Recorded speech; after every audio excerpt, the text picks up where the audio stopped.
want to welcome you to the Ask Jeff YouTube channel. Here's today's question. Can you explain how pantheism differs from theism and why more Christians seem to be trending toward pantheism and away from theism? Well, if you just take the two words and what the respective mean, pantheism is the idea that God is in everything.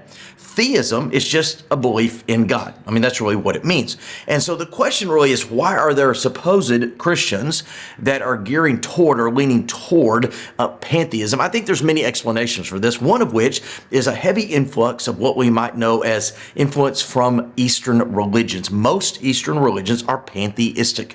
They see God in the creation. They see God in everything. He literally embodies every aspect. So you have an influence on Eastern religion. Secondly, there is such a, shall I say, a push back against Western materialism that what we see in this kind of Christian pantheism is, rather than being attracted to the things that man has made, is seeing God in the beauty of creation. And number three, over the last generation, this incredible influence on what the world would call climate change, or what the Bible would call just stewardship of creation, seeing the beauty of God in creation, and there is a leaning towards. So here's the thing I would say. Number one, I think it's a case-by-case basis on this one issue.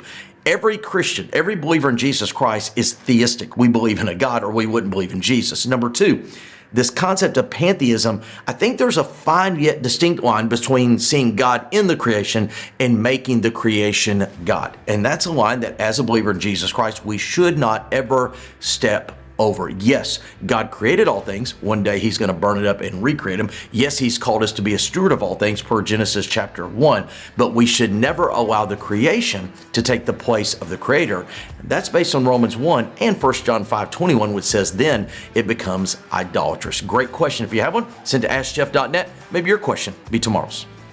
Thank you so much for being a part of our daily question here at the Ask Jeff YouTube channel. I want to encourage you on a few things. Number one, if you have a question to ask, submit it to askjeff.net. Eventually, we'll get around to your question. Secondly, we'd encourage you to subscribe. That way, each and every day, Monday through Friday, you get a reminder of our question of the day. And last but not least, I want to remind you that on Wednesday evenings, live at First Baptist Church of Opelika, fbcopelika.com, we do a solid hour of Ask Jeff where we dig into the questions more than just 60 or 90 seconds. Sometimes we take the entire hour. All that being said, askjeff.net is where you submit a question to this channel each and every day, Monday through Friday.